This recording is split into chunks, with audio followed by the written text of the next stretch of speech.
Today we're going to talk about an optional feature that's available to authorized users of the NIMAC, the Watchlist.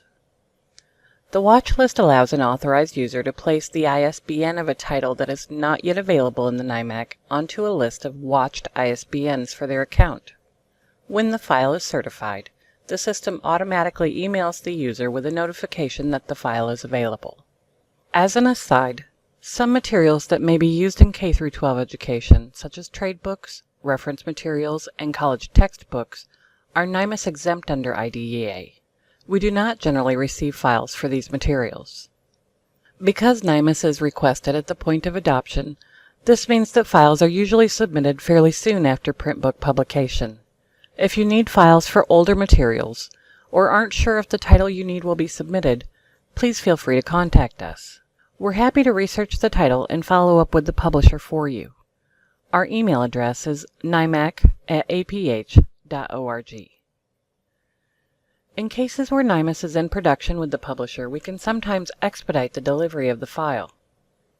For materials that are on their way to the NIMAC, the Watchlist allows you to get immediate notification once the files are certified.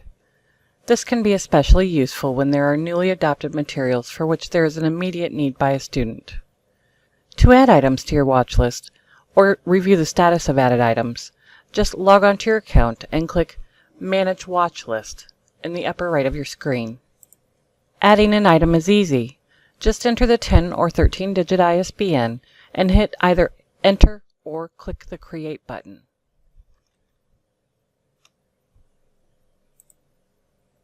You'll see the new item added to your list.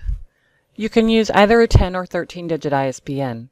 If the print book shows both, it's only necessary to add one of them. When you first add an item to the list, there are three possible statuses. Not submitted to the NIMAC means that the ISBN has not been uploaded to the NIMAC system. In review process means that the file is currently being reviewed by NIMAC staff for certification. Awaiting corrections means that the file was reviewed, but it had errors that the NIMAC staff were not able to correct for the publisher, so we're waiting for a corrected file. If an ISBN that you've added shows in review process or awaiting corrections, please contact the NIMAC and we can try to expedite the file for you.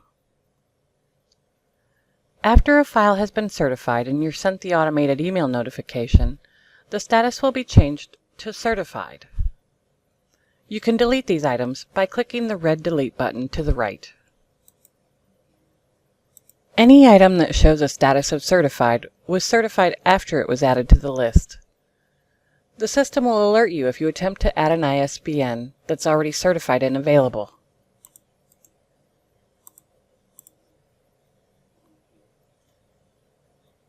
When you're entering an ISBN for the Watchlist, you want to carefully enter it correctly. The system can detect whether you've entered a 10 or 13-digit number, and it will let you know if this is not the case.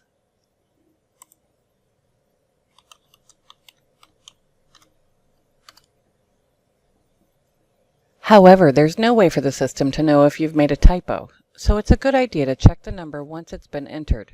If you do make a mistake, you can just delete the entry and enter the number again.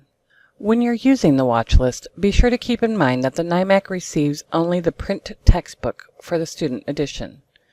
Be careful to ensure that the ISBN you enter is not for the teacher's edition. If you aren't sure, you may want to check online using Amazon, WorldCat, or the publisher's website. Also be aware that publishers are increasingly marketing textbooks under package ISBNs that include the print book bundled with digital resources or online subscriptions. These may be the ISBNs found on the adoption list for your state. However, these ISBNs are not found on the print book and are not supplied to the NIMAC with file information. On the Watchlist, be sure to use an ISBN that's actually found on the print textbook. Once the file you're waiting for has been certified, you'll receive an email that lets you know the file can now be downloaded. Please feel free to contact the NIMAC if you're ever in need of a file that you aren't finding in the NIMAC.